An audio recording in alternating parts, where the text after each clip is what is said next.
The Messenian Wars and the domination of the region Messenia, which is just west of Laconia, directly west, right over the Tyrtaeus mountain range, is one of the most, I think, controversial wars the Spartans ever fought, at least in terms of just like major wars. Obviously, they fought like a ton of different conflicts, but this, of all the wars, this one is used as the linchpin or maybe the foundation of a lot of scholars making the argument that Sparta was actually kind of like the Nazi Germany of the ancient world.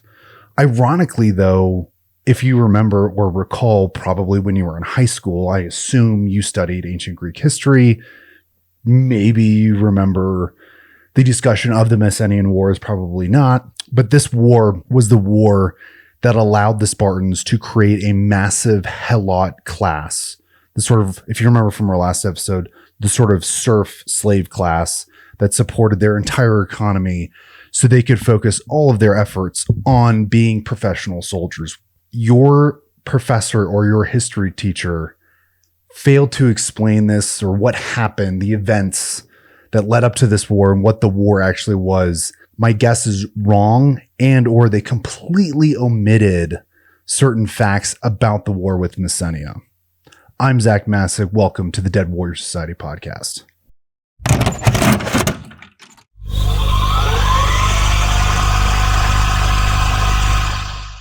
So in our last episode, we talked about how the Spartans came to be in Laconia. We also talked about how they came to dominate the region of Laconia. And you had different sort of Greek ethnicities. So you had the Dorians, but then you have the Achaeans, and then you also have the Ionians, and they all speak some type of Greek, right? They have different dialects, but fundamentally they are all Greek in nature. There's just slight variations, if you will. And within the region of Laconia, you had, I'm sort of repeating myself, but just as a reminder, and you sort of hear these things over and over again, they start to stick in your brain. But they had so you had the Spartiates, which were the Spartan citizens that made up Sparta. And then you had the Perioikoi, which just translates to the dwellers around. They are sort of, along with the Helots, the backbone of Spartan civilization. They do the jobs of being blacksmiths. They're tradesmen. Essentially every job you need to fill in order for a civilization to exist. Aside from sort of the military side of things, that's what they did. And actually, throughout Spartan history, they made up part of the Spartan army. They were sort of auxiliaries, but they fought as heavy infantry and hoplites. They just didn't have the same training as the Spartans because they didn't go through the agoge. And then below that, you had the Helots, of course, the Laconian Helots, the serfs, slaves, whatever you want to call them. There's a whole dispute about whether they were serfs or slaves that resided in Laconia. However, the Laconian Helots would be dramatically different than the Messenian Helots. I think Paul Ray, a Greek historian, referred to the Laconian Helots as the what did he refer to? I think it was like the old Helots, implying that they had become or joined that class of peoples prior to the war with Messenia. Now, why did Sparta go to war with Messenia? And just to give you sort of a baseline understanding, if you don't remember from high school, which you probably don't, the sort of common narrative, at least among historians and the way they explain it to their students, is that Sparta went to war with Messenia because they simply wanted to have some kind of a land grab. So they wanted more land, which many people do throughout history, imperialistic in nature. And they also wanted to create a subservient class of people. They basically wanted more Helots to bring in various different types of levies. They would pay rent on their farms and give foodstuffs to the Spartans.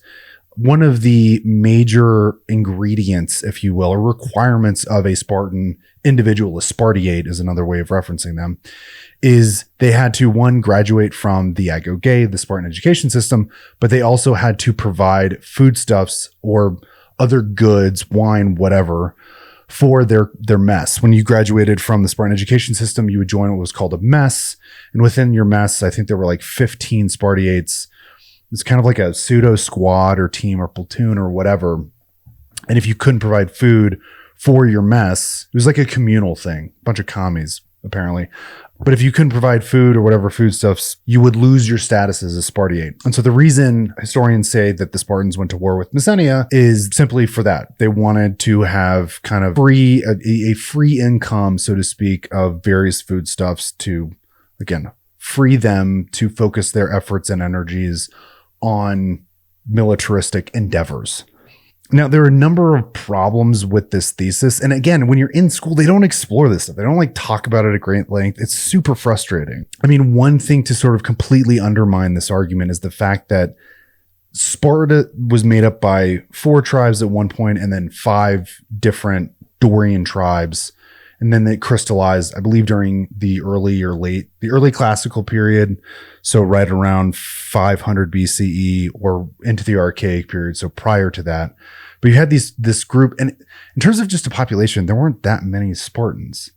I can't remember the figure off the top of my head, but it just wasn't that many people. And they already came to dominate all of Laconia. I mean, they had plenty of food, goods, and services provided by the Perioikoi and the Helots to sustain the Spartan regime as it existed. So why would they necessarily need to go into Messenia and get a whole host of new slaves and new lands to feed these 5 Dorian Spartan tribes within the Eurotas Valley? It just does, they wouldn't need it. And in fact, I can't remember where I read this, but there was some researcher some fucking nerd who was able to actually calculate to as fairly close to figure out how much food they could basically reap from Messenia for each individual Spartiate. And what they found was they would have such an overabundance of food coming in that they would commonly just send their surplus back to the Helots of Messenia. Again, which that just supports the notion that they didn't need to go in and get even more Helots to serve them or do some kind of a big land grab. Now, if you actually go into the sources to try to figure out why the Spartans invaded Messenia or why the Messenians and the Spartans went to war in the first place, it's kind of ambiguous. Pausanias is probably one of our best sources for this, but the problem with Pausanias is he was a Greek writing in the 2nd century CE. So nearly, almost 1,000 years?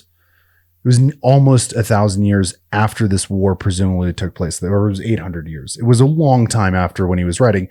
And so what Pausanias was doing was going around Greece, listening to people, the stories, the oral traditions that had been passed down as to why this war happened. He also had access to historians at that time that we just don't have access to.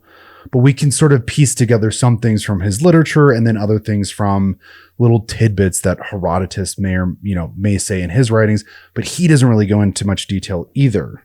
Now, just to back up for a second, Greeks went to war for 3 main reasons, according to Thucydides. Thucydides wrote about the Peloponnesian War. He's for those of you who just don't know, he is another major historian, Greek historian, after Herodotus, so to speak. So he wrote after Herodotus, but again, he's one of our major sources and arguably one of the best authors in all of fucking human history. But according to Thucydides, he said that Greeks went to war because of fear, honor, or interests. And just to sort of give you an idea of, and obviously Thucydides isn't the end all be all, but those were the major umbrellas.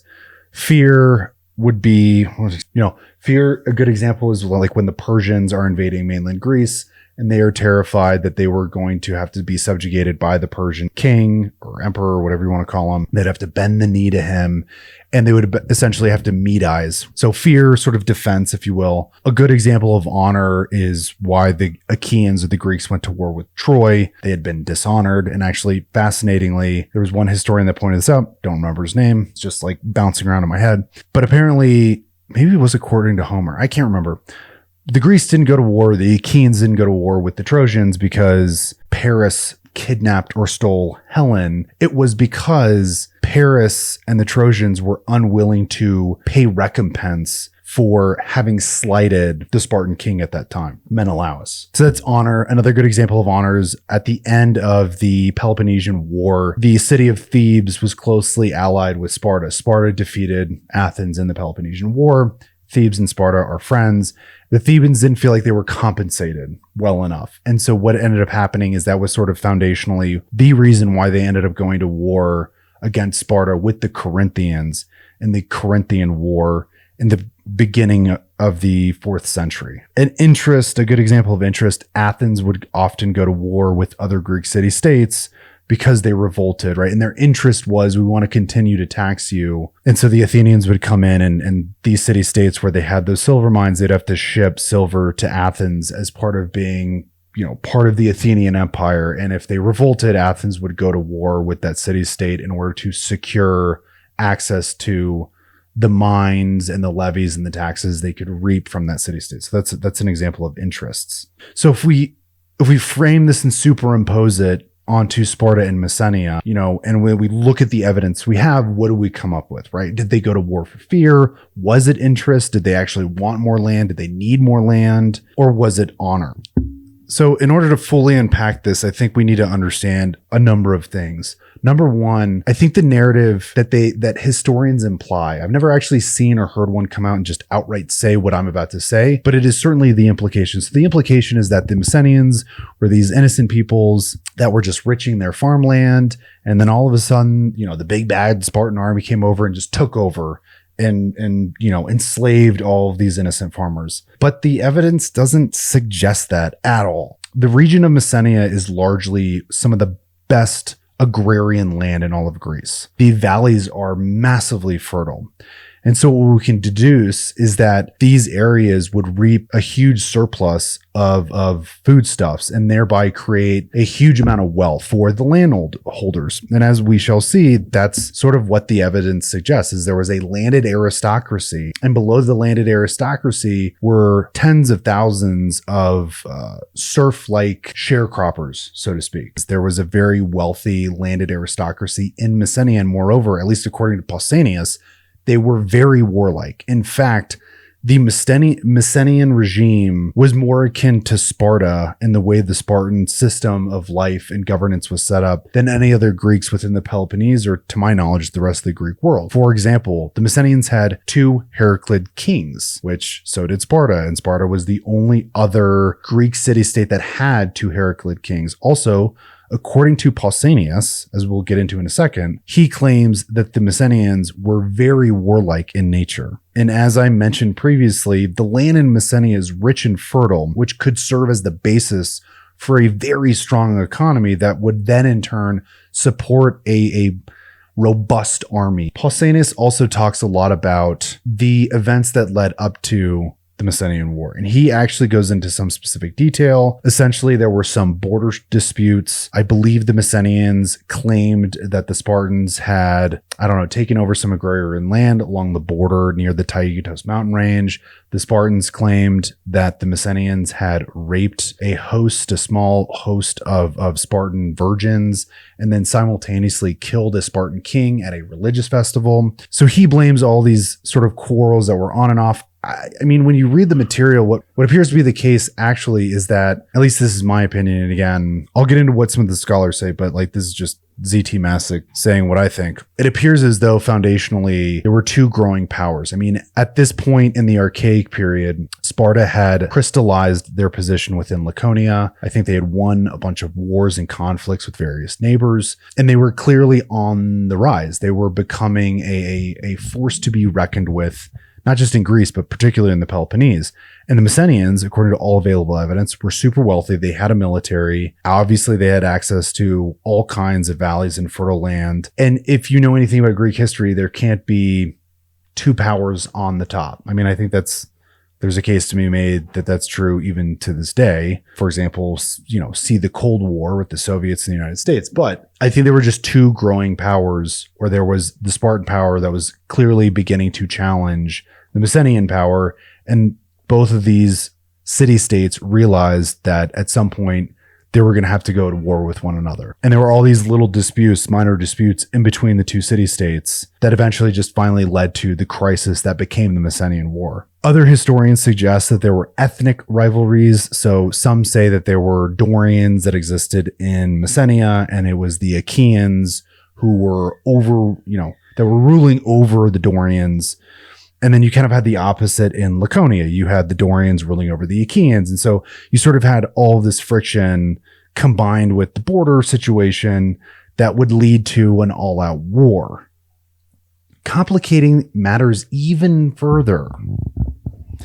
At one point, according to our sources, the Messenians killed one of their Heraclid kings. And the children of the Messenian aristocracy of that king fled to Sparta and actually asked the Spartans to give them justice. They went to the Spartans and they were like, hey, you have Heraclid kings. We have Heraclid kings. We're all interrelated somehow. They just killed our fucking father. You need to do something about it. The gods demand it. Nino Luaragi, a Greek historian, he says this. Who says, quote, Messenia, and this is according to Isocrates, a contemporary source, a Greek, source from the time period. Messenia had come under Spartan control very early because the Messenians had killed their Heraclid king Cresiphantes and exiled his children. These children fled to Sparta, also ruled by Heraclid kings, and entrusted their land to the Spartans, begging for revenge. Luaragi goes on. He says, quote, in short, the Spartan claim to Messenia was founded on ancestral rights of the Heraclids, on Apollo's will, and on armed conquest, and was therefore an unimpeachable as their claim to Laconia itself. End quote. So today, and this is just a side note, I don't really write a script for this part, but anytime we think of sort of imperial invasion and conquest today, a good example of this would be Russia invading Ukraine. Instantaneously, we think more in terms of just morality. It's gross. It's horrific. It should not happen. All of that is true. But that's a very modern idea. Throughout human history, and in particular in the ancient world, and definitely within Greece, not just in Sparta, but everywhere, there was this idea that might is right. There was this idea that if you are more powerful than other peoples, you almost had a moral obligation to conquer them and force them to pay taxes or levies or enslave them. We find this to be bizarre and morally, disgusting. But this was true not just in Greece. It was true in Egypt. It was true in Persia. It was true all over the world. And so that's what Luaragi means by when he says armed conquest. That's just what they did. That's just how people acted. And it's unfortunate, and it's not just Sparta that used that as an excuse, right? We are better than them, we're more powerful than them, therefore we should rule over them. Also, when he mentions on Apollo's will, like most wars, as we shall see, when Sparta wanted to figure out whether or not they should do a thing, they went to the Delphic oracle in Delphi, obviously, and they said, hey, should we do this? And if the Delphic oracle was like, yeah, the gods want you to do this, go for it. Well, now you have divine intervention telling you that this was what you were supposed to do. The same thing will happen repeatedly. There's at one point, as we'll get into in 4 episodes from now when we talk about a Spartan king named Cleomenes. He went to war with Argos because a Delphic oracle told him that he was supposed to go conquer Argos in accordance with what the gods wanted from him. So again, just to sort of reiterate, most historians, most high school teachers, most college professors, they're going to tell you that the Spartans went to war with Messenia because they just wanted a land grab. And they're super duper bad and they're just like Nazi Germany. It's clearly not true. There were all kinds of just a variety of reasons why both Messenia and Sparta went to war with each other, up to and including, the Messenian aristocracy themselves going to Sparta and saying, hey, we want you to come take out the Messenian leadership, the government, wipe it out because they just killed our father. Another thing I want to mention too, and this is, you could have a whole other episode on this idea, and I'm going to try to unpack this as best I can. If you are a Greek existing in the ancient world, in Greece, in some city-state, and you lose your city-state, it's taken out. A great example of this is Athens during the Persian Wars. When Xerxes comes in to mainland Greece, he burns Athens to the ground. And there's an Athenian naval admiral. He's sort of in charge of naval operations against the Persians. And he's having a discussion with other Greek naval leaders, if you will, about what to do. And Herodotus tells us that at one point he is promoting a certain strategy. The other leaders are not in agreement. And there's one individual that pushes back against him and says, essentially, like, your opinion doesn't fucking matter because Athens burned to the ground. You have no city state. Therefore, your existence is illegitimate, particularly your leadership position amongst us no longer matters because you don't belong to a polis anymore. And I think what could have happened, at least with Messenia and Sparta, is that the Spartans looked at the Messenians and they said, okay, they just killed one of their Heraclid kings. Not only is that wrong on a sort of religious level, but also a cultural and sociological level. That's just wrong. Because they have sort of destroyed their own government within, they're no longer a legitimate Greek city-state. Therefore, we have every right of dominating them and controlling them or going to war with them at a minimum. And I honestly think most Greeks, especially in the classical period, agreed with this. The only time any other Greek city-state really joined forces with the Messenians against the Spartans was when they were at war with Sparta. They were used as sort of a scapegoat. They weren't, nobody was trying to liberate Messenia so much as they were just trying to defeat the Spartans. And they thought a great strategy to defeat the Spartans was to liberate Messenia. So there would be a huge war in the Spartans' backyard, basically. Okay, the next question we have to jump into is, how did the Spartans defeat the Messenians? So if Messenia had been established for a really long time, they had 2 Heraclid kings, they had a ton of income from the super efficient agrarian land that existed, the fertile land that existed there. So they could afford, a professional, pseudo-professional army, whether that was organized by the state or just a mercenary army. How on earth does the Spartans defeat the Messenians? Lucky for us, our only Spartan source, this is so cool, our only Spartan source, his name is Tyrtaeus, and he wrote about the war with Messenia. Unfortunately, we only have fragments of what he wrote that come to us from other sources like Pausanias. But not only is his writing critical to understanding the Messenian War, but it's also really important because it really begins to paint a picture of what Spartan warrior culture was like. Paul Ray, one of the most prolific Spartan sources next to Paul Cartledge, he says this about Tyrtaeus. He says, quote, "When on campaign, the Spartans would chant the verses of Tyrtaeus as they marched. In the evening after dinner, they would first raise the paean, and then each in turn would sing something by this poet with the polemarch," which is just an officer, basically. "The polemarch acting as a judge and awarding extra meat to the victor.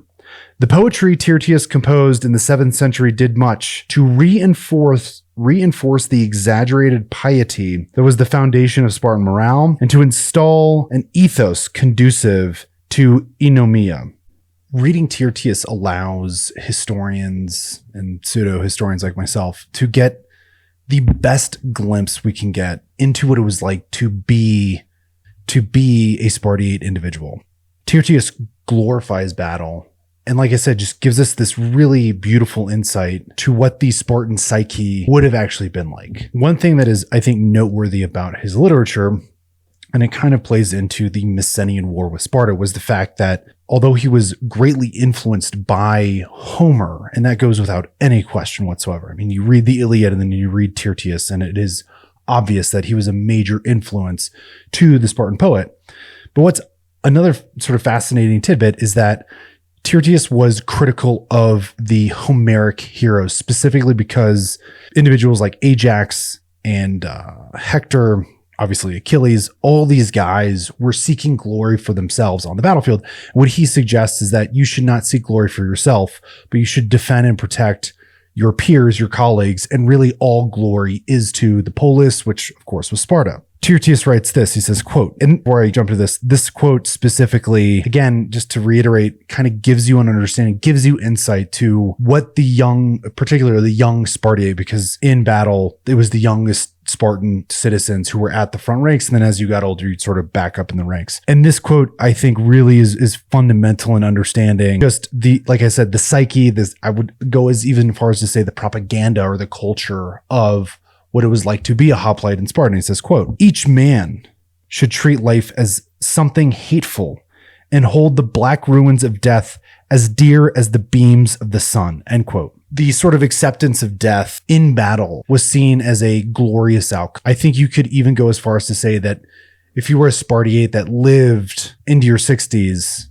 and you survived multiple battles, obviously you saw friends that died. I think it's safe to say that they would potentially feel guilty in some way, shape, or form because they didn't die. They didn't get the glorious death in battle. Now, this poetry installed amongst, the training and all that stuff, it installed discipline within the Spartan ranks. If you were in a hoplite phalanx, the last thing you wanted to happen were certain individuals to break rank and run. If you stuck together, there was at least a good chance you would survive the onslaught.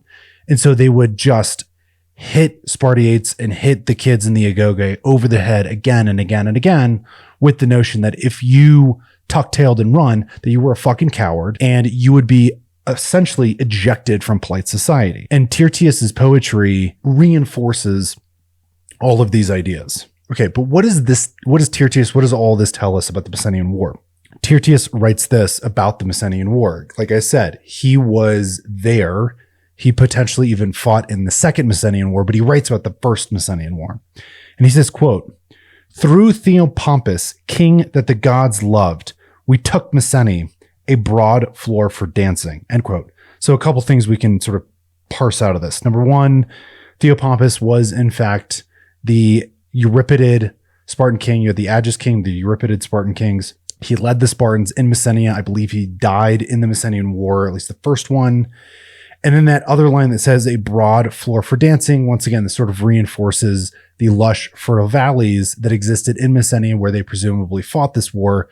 But what it also suggests, and again, maybe I'm wrong here, but when they say a broad floor for dancing, I'm sort of assuming that dancing, or by saying dancing, he really means battle, doing battle, right? A broad floor, wide valleys for pitch battle, which again reinforces my earlier thesis that indeed Pausanias was right when he said that Messenia was warlike, but also had a powerful, legitimate military that could indeed go toe to toe with the Spartans. Other fragments from Tyrtaeus suggest that it was intense and brutal. Tyrtaeus writes this, quote, for no one ever becomes a man good in war unless he has endured the sight of the blood and the slaughter, stood near and lunged for the foe.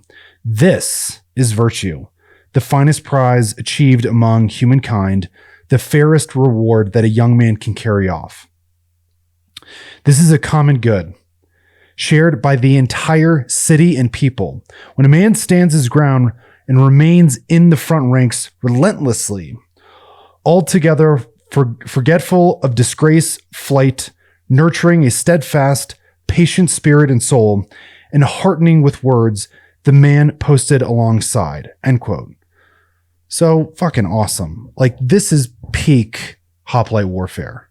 If we ever got a firsthand experience, or one of the best firsthand experiences from a primary source, this has got to be it. I mean, this is some of the most detailed writing about what it would take to be a hoplite, but moreover, what the expectation was from the city. And clearly, one of the most virtuous individuals that could exist within the city was the young man who fought in the front ranks, who did his job, and indeed did not run, and was courageous and fearless. Now, if we combine Tyrtaeus's writings, or his fragments, if you will, and we put that together with what Pausanias has to say, we start to get a really clear picture of how potentially the Spartans actually defeated the Messenians. And what appears to be the case, as we shall see in this next quote, is that the Messenians were still fighting in kind of an unorganized Bronze Age manner. So if you read the Iliad and you understand anything about Bronze Age fighting, it wasn't hoplite warfare. They would kind of go out into a mass melee and just fucking brutalize each other. It was disorganized, and eventually, as we shall see, or as you may know, Greeks, and in particular Spartans, even this early on, would fight within a phalanx in an organized manner. There was more strategy, so on and so forth. So let's jump in to this quote. Okay, so this is, according to Pausanias, when the Spartans were about to meet the Messenians in open battle. Wet my noodle a little bit before this. Okay, bear with me. It's a long quote, but it's fucking awesome. Quote, "The Laconians came at them eagerly. They were careful not to break rank.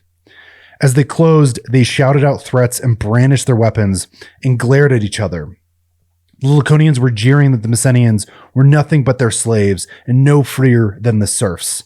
And the Messenians, that Laconia was committing a crime attacking their own kindred out of greed and a sin against the ancestral Dorian gods, and above all, against Heracles. And still, yelling insults, they came into action, the mass of the Laconians pressing man to man into the mass of the Messenians.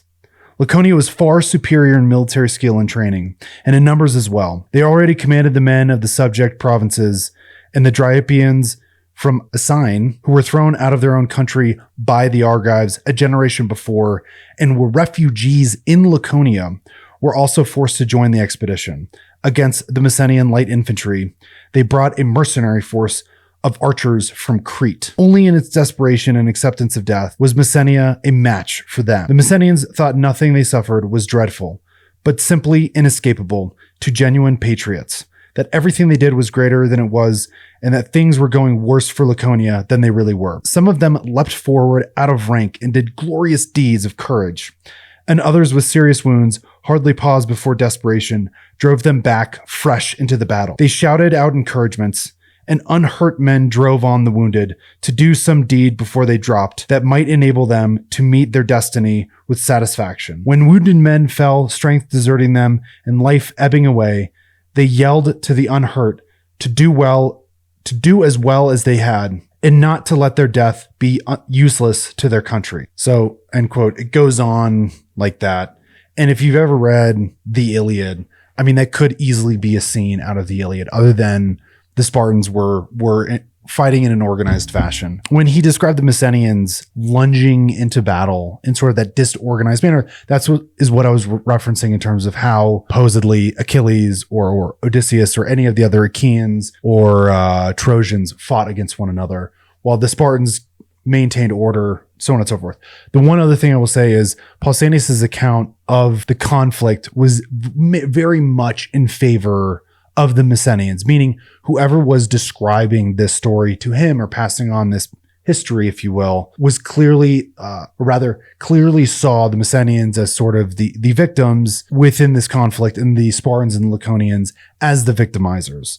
Now, whether or not that's true, it could very well be, it might not be. It's worth saying, like, anytime you're reading a contemporary source, a primary source, or even a secondary source, it's all about who is telling the story. So we can't really take everything as truth, but certainly I think it is worthy of dissecting to see what little facts we could find and maybe painting a clearer picture of the events that took place even way before Pausanias' time. I can't remember if I mentioned this before. I'm going to have to go back and check. But if we take Pausanias' account combined with Tyrtaeus' account, the picture we begin to see is this was like I said, a long, drawn-out, multi-generational conflict. According to Tyrtaeus, it lasted 20 years. Now, whether or not that's true, who fucking cares?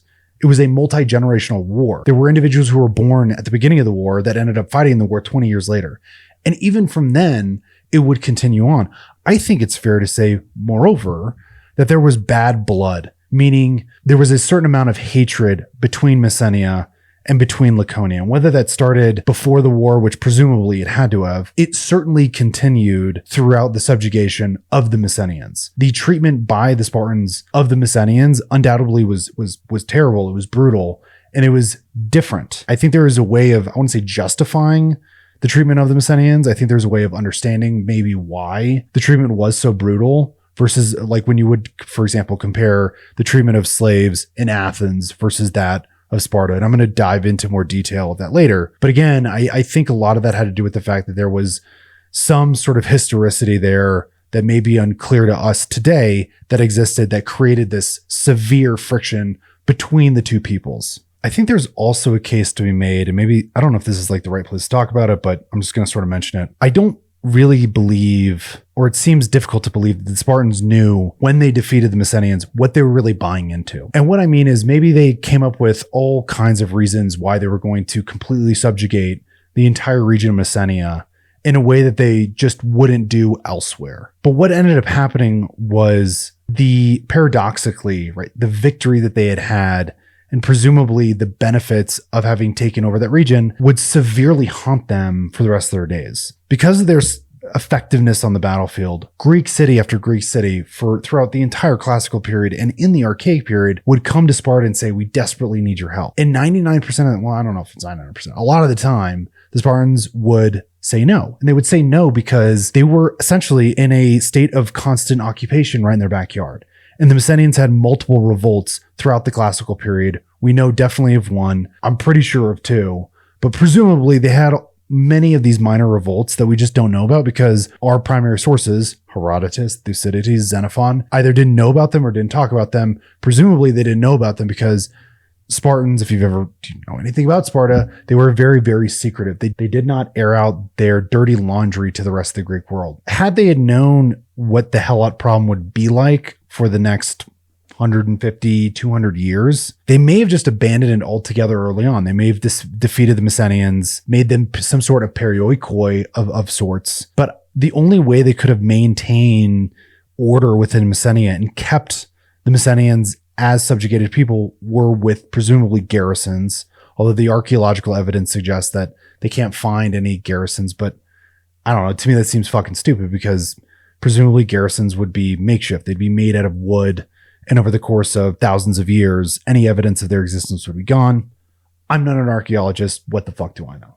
So going back to what I was just talking about a second ago, we come to the question, was the treatment and the domination of Messenia in fact unique? Because one of I would say the major point historians make to sort of highlight or support their claim that Sparta was the Nazi Germany of the ancient world was that what they did in Messenia was completely unheard of. No other Greeks had done any version of it. Yeah, sure, there were other slaves within Greece, but there was no subjugated people totality. There was no total takeover of another Greek city-state in that manner, unless I think it was me. I mean, the Athenians would go to their subjugated people who refused to pay their taxes and fucking murder all of them and enslave the rest of the people. So that's not true. But there's there are more lies to this. There are facts that historians omit that essentially prove that what the Spartans did in Messenia was not in fact unique at all. In Han von Wies's essay, Conquerors and Serfs, he goes through and highlights a multiplicity of city-states during the archaic period who were doing exactly what the Spartans would do or were doing at that same time. And instead of me trying to explain it to you because I'm a jackass, I'm just going to read you the quote. Quote, Sparta's conquest of Messenia was no anomaly, but merely the most spectacular and best attested instance of a form of imperialism characteristic of archaic Greece. In large parts of northern Greece, including Thessaly, Locris, Phocis, most of the Peloponnese, which included Sion, Argos, Corinth, Epidaurus, and Elis, as well as Sparta and Messenia, all of Crete, parts of the colonial world, Syracuse, Byzantium, Heraclea, and Cyrene, communities succeeded in reducing their Greek or barbarian neighbors to the status of serfs or perioikoi. The earliest datable conquests of this type were made by Corinth and Syracuse in the 8th century BC, which is perhaps also when Sparta conquered Laconia and Argos began subjugating its neighbors. The latest datable, which was resulted in the creation of serfs, fell in the decades 580 to 560 BCE when Sion, Elis, and Heraclea first established their power. At the very same time, Argos probably entered a new phase of conquest. The Thessalians reached the limits of their expansion, and the Spartans tried but failed to do to Arcadia what they had done to Messenia. End quote. Okay, so let me get this straight. You're telling me that every historian that I've listened to suggests or has suggested that the war, the conquest, the expansion, the imperialism of Sparta in the archaic period What they did in Laconia, what they did in Messenia was unique. No other Greek city-state had ever done it before. Apparently, it was kind of the MO of like every or a huge plurality of Greek city-states, particularly those that had any sense of power or had accumulated power up into the Archaic period. And then they decided, let's go dominate. And many were successful, some were not. And Sparta was just one of, how many did Van Wees just point out? 10, 20? Now, the only thing that made Sparta special, or unique, I suppose you could say, is that they were able to maintain their power within Messenia and Laconia for as long as they did, which suggests to me that the entire sort of militaristic culture, institution, society that existed in Sparta, I don't know, maybe, presumably, it was all created during this time. Maybe the Spartans looked around and said, you know what? If we want to maintain control, if we don't want to be the ones who are subjugated, if we don't want to be the ones who are conquered, we have to dedicate all of our energy, all of our manpower, our mindset to warfare. And they were right. And they succeeded. I don't know necessarily that Argos or Arcadia or the Syracusans, the people of Syracuse, the people of Crete, they gave up power when you read the primary sources. So when you read Herodotus and any Thucydides, all of them, whatever. And they talk about how there are these revolts throughout Greece in the 6th century, and where these imperial powers have made claim and they lose that power, it's often because of revolts. Well, the Messenians tried to revolt and they just weren't successful. And so the Spartans remained. That's it. That's pretty much what happened. And that's why Sparta became Sparta and remained Sparta for as long as they did. And then finally, treatment of the Helots. Was it brutal? I'll make this quick. It was fucking terrible. It was awful. There's a bunch of writings. I want to say it was, oh my God, what's his name? Not Socrates. One of the Athenians, one of the scholars. Oh my God, what the hell was his name? Aristotle. I'm pretty sure it was Aristotle. Fuck, I'm dumb. Aristotle and I think Plato may have written about the treatment of the Helots, and they basically wrote that it was absolutely horrific. It was terrible. It was worse than the way any other Greek treated their slaves. Here's the one thing I'll make about this. This is not my idea, so don't get mad at me. This is an idea from a historian whose name I cannot recall because all of the information is just in my brain. There's a historian who makes the case essentially that everybody in Sparta was basically, the treatment was terrible for everyone, which is true. I mean, there's a reason why when you are describing a difficult lifestyle, you say they lived a Spartan lifestyle. It's brutal. It's exhausting. You're fucking hungry all the time. It sucks. The boys within the agoge, we know for a fact, were oftentimes beaten in a form of discipline, so to speak, disciplinary action. They were beaten, I should say. Even in Pausanias's time, some of these boys were beaten to death, and they were Spartans. And by the way, the Spartans needed as many Spartiates as they could get. So the fact that there was a willingness to literally beat these boys to death. I mean, the boys, who writes about this? It's, goddamn, Plutarch. Thank you. Plutarch describes the scene where if you were a Spartiate boy and you were still in the agoge and you were walking through Sparta, you had to look at the ground and your gaze could not move, because if it moved, it would be a sign of disrespect. If you met eyes with somebody, even a woman, they would fucking beat you. Treatment in Sparta was awful. The treatment of Spartans themselves were awful. If you showed any cowardice in battle, you would be a social pariah. It wouldn't matter that you fought in the Battle of Thermopylae.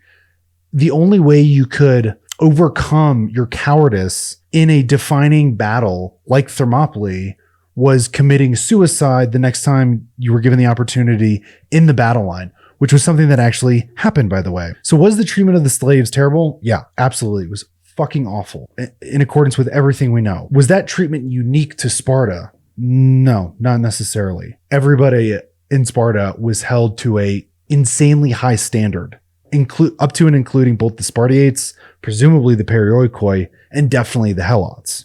Okay, and then finally, there's this point that I really want to drive home. It's completely ambiguous who the Messenians actually were. And I know this sounds bizarre, but there are two sort of schools of thought. One, I would say, is the most prominent thesis out there. And the second is less known, but still discussed among some historians. Again, when you really get into the nitty gritty of the historicity of this entire conflict.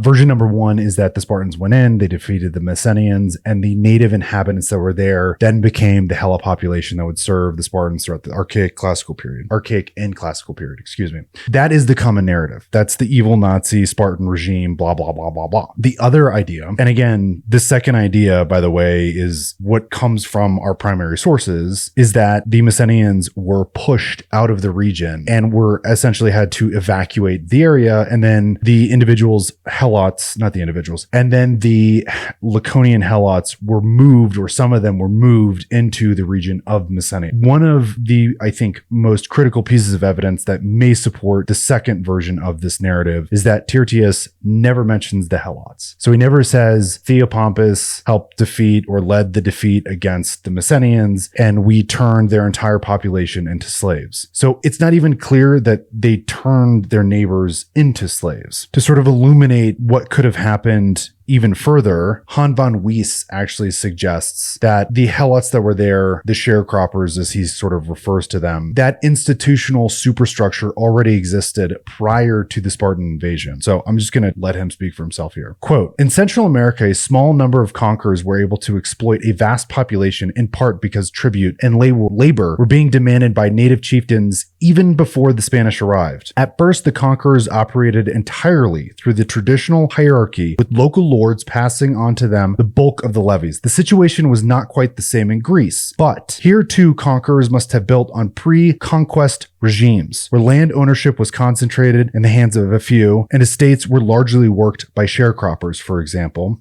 It would have been relatively simple for conquerors to demand agricultural tribute. Little would change for the cultivators except they handed over their produce to more distant landlords. Precisely such a regime existed in 7th century Athens, and probably also in other parts of Greece, especially in regions with large and fertile agricultural plains such as southern Laconia, Messenia, Thessaly, and Elis. A region dominated by independent family farms, by contrast, could not be exploited without drastic structural interventions. The nature of the pre-conquest regime was surely a key factor in deciding whether a defeated enemy was to be reduced to serfdom or suffer some other fate. End quote. So what Van Weiss is implying here is simply that the common narrative that we are told is potentially or likely very untrue, and that even before the arrival or invasion, to be fair, of the Spartans into Messenia, what existed was some sort of landed aristocracy where the majority, if not all of the land within the region, at least the good farming land, was owned by a few and was farmed by many, presumably poor sharecroppers, some form of already existing serfs who would then bring their levies to a local governor who then would have to pay up the hierarchy and so on and so forth. And so all the Spartans probably did was utilize this exact same structure,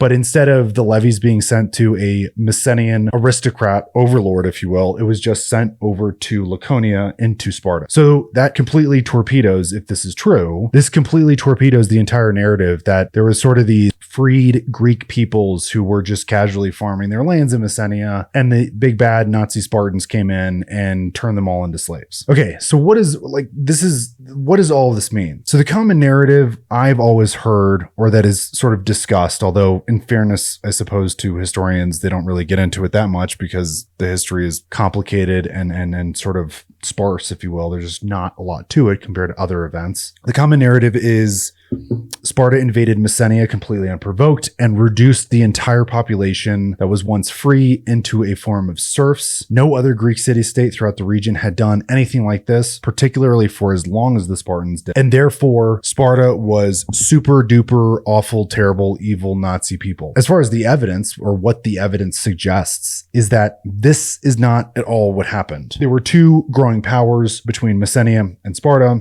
They were very, very similar. There were some sort of political and religious disputes.